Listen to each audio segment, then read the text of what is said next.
نحمده ونصلي على رسوله الكريم أما بعد فأعوذ بالله من الشيطان الرجيم بسم الله الرحمن الرحيم رب اشرح لي صدري ويسر لي أمري واحلل عقدة من لساني يفقهوا قولي رب زدني علما اللهم فقهنا في الدين اللهم أرنا الحق حقا وارزقنا اتباعه وأرنا الباطل باطلا وارزقنا اجتنابه آمين يا رب العالمين۔ اتباع سنہ میں آج ہمارا ٹاپک ہے وجوب العمل بالسنہ، سنت پر عمل کرنا واجب ہے۔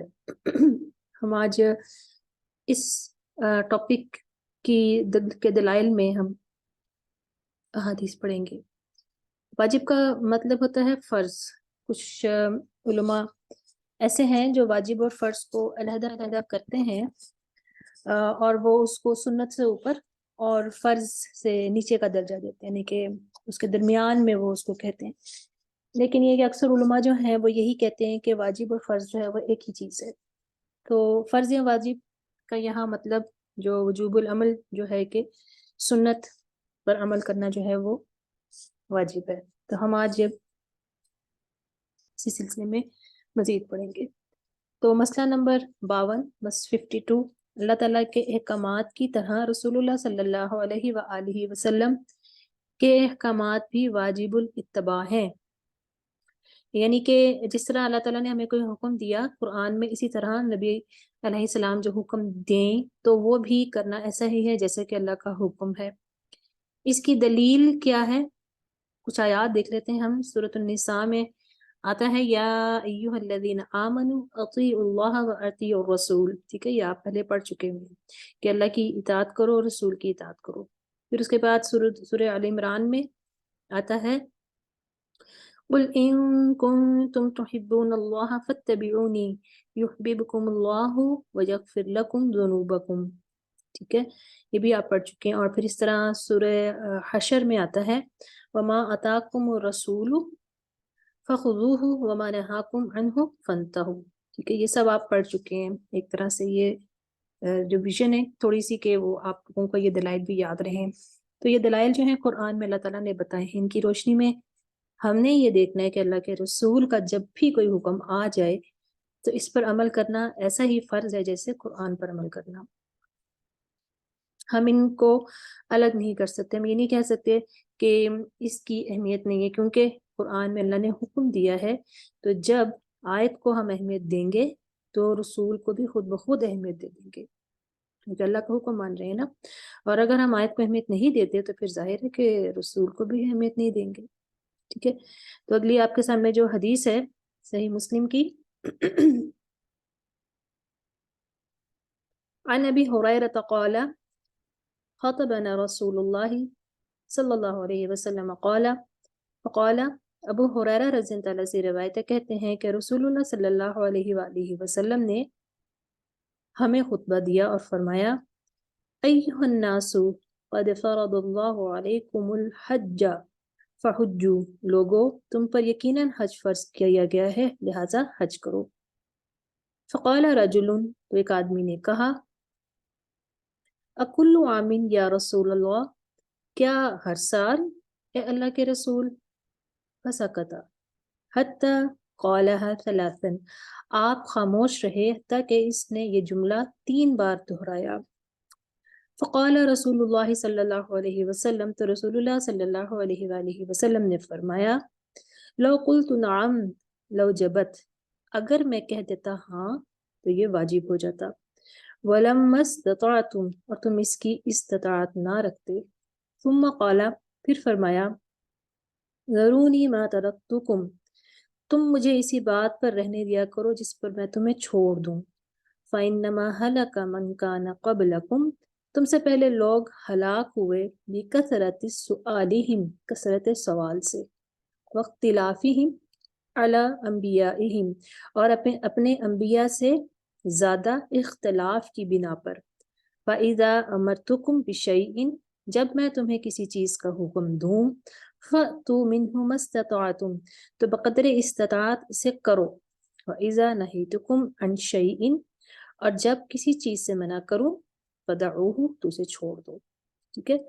تو یہ اسی طرح ہی ہے کہ اگر آپ کو کہا جائے کہ آپ کا پیپر ہونا ہے جو آپ نے پڑھا ہے تو آپ جائز کہ اس کو اتنا ہی رکھیں کہ جو پڑھا ہے اس میں سے پیپر ہوگا. اگر آپ مزید سوال شروع کر دیتے ہیں کہ یہ بھی آئے گا، یہ بھی ہوگا، کیا یہ بھی ہوگا، تو آپ اپنے اوپر پھر کیا ہے خود ہی مشکل ڈالتے جائیں گے زیادہ سے زیادہ. اور یہ وہ پھر وہی بنی اسرائیل والا معاملہ ہے نا کہ انہوں نے ایک سمپل سی بات تھی کہ گائے ذبح کر دو، تو انہوں نے بے تحاشا سوال کر کر کے اپنے پر اتنی پابندی ڈال لی کہ وہ گائے جو تھی ان کو ملنا ہی مشکل ہو گئی. اور جب انہوں نے کی بھی تو اللہ تعالیٰ کیا کہتے ہیں کہ وہ لگ نہیں رہا تھا کہ یہ لوگ جو ہیں اس چیز کو مانیں گے اور قربانی کریں گے گائے کی. تو بہت سے سوال کرنے سے کیا ہوا، پچھلی امتیں کیا ہوئی، ہلاک ہوئی. کیونکہ انسان جتنا سوال کرے، کھوج کرے، نیت اس کی ایسے عمل کی کم ہوتی ہے. صرف اس نے انفارمیشن جو ہوتی ہے وہ اکٹھی کرنی ہوتی ہے. اگر عمل کرنا ہو تو بس جتنا پتہ چل گیا بس اس کے اوپر فوراً عمل شروع کرتے.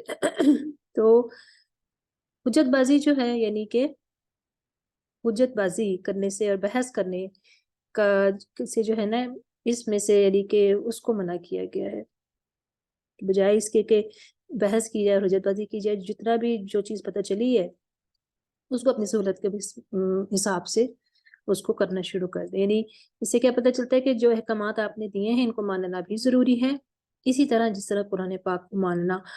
اب اگر کوئی شخص یہ کہے کہ کیونکہ میں سنت میں ہے اس لیے اگر میں فلاں طریقہ نہ اختیار کروں تو کیا فرق پڑتا ہے، تو اس کو حقیق سمجھنا، اسے غیر ضروری سمجھنا یہ درست رویہ نہیں ہے. اگلی حدیث ہے صحیح بخاری کی. عن ابی سعید بن المعلی قال، سعید بن معلی کہتے ہیں كنت اصلی فی المسجد، میں مسجد میں نماز میں مشغول تھا. فدعانی النبی صلی اللہ علیہ وسلم، تو رسول اللہ صلی اللہ علیہ وآلہ وسلم نے مجھے بلایا. فلم اجبہ، اس لیے میں کوئی جواب نہیں دے سکا. فقلت یا رسول اللہ، پھر میں نے آپ کی خدمت میں حاضر ہو کر عرض کیا کہ اے اللہ کے رسول، انی کنت اصلی، کہ میں نماز پڑھ رہا تھا.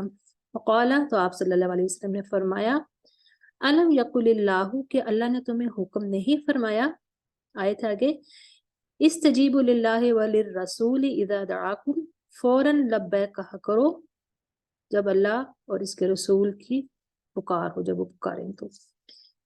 تو مراد یہ کہ تم نماز پڑھ رہے تھے اور ظاہر ہے کہ یہ نفل نماز ہوگی کیونکہ فرض نماز جو تھی وہ تو نبی صلی اللہ علیہ وسلم کے پیچھے ہی پڑھی جاتی تھی، اور فرض نماز جو تھی وہ نبی صلی اللہ علیہ وسلم خود پڑھاتے تھے. تو اب جس طرح ہمارے ہاں ہم نے اس کی تفریق کی ہوئی ہے نا، سنت موقدہ اور سنت غیر موقدہ، تو وہاں اس دور میں اس کو سنت ہی کہا جاتا تھا. فرض نبی کے پیچھے پڑھتے تھے اور فرضوں کے بعد جو نفل ہوتے تھے وہ بعد میں پڑھتے تھے. تو بنسبت اس کے کہ جب اللہ اور اس کے رسول بلا رہے ہیں تو اس وقت نفل نماز سے زیادہ ضروری ہے رسول کی بات کو سننا.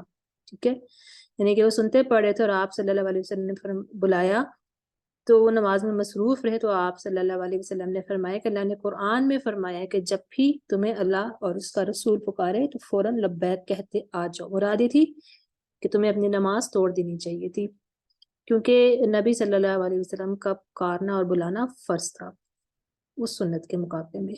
جب اللہ کا رسول بلائے تو تم فوراً آ جاتے. تو آج کے دور میں ہم اس کو کیسے پریکٹس کریں گے، کیونکہ آج تو نبی صلی اللہ علیہ وسلم زندہ نہیں ہے، آپ ہمیں پکار تو نہیں سکتے. لیکن یہ ہے کہ جب بھی اللہ کے رسول کا کوئی حکم آئے کہ اللہ کے رسول نے یہ عمل کیا یا یہ فرمایا کسی موقع پہ ہمیں پتہ چل جائے اور وہاں پر وہ واقعی کرنا فرض ہو اور ہم کسی ایسے کام میں مشغول ہوں جو کہ نوافل کے درجے پر ہو، تو پھر ہمیں نفل چھوڑ کے پہلے وہ فرض ادا کرنا چاہیے جو اللہ کے رسول نے فرمایا ہے. ٹھیک ہے، اسی طرح والدین کے بارے میں بھی آتا ہے نا کہ بوڑھے ہوں یا ضرورت مند ہوں اور ان کو کوئی مشکل، اور اگر انہوں نے آپ کو بلایا ہے اور آپ اگر فرض نماز نہیں پڑھ رہے تو آپ اپنی نماز توڑ کے ان کی وہ ضرورت پوری کر سکتے ہیں. ٹھیک ہے، اگلی حدیث ہے، تھوڑی لمبی ہے یہ.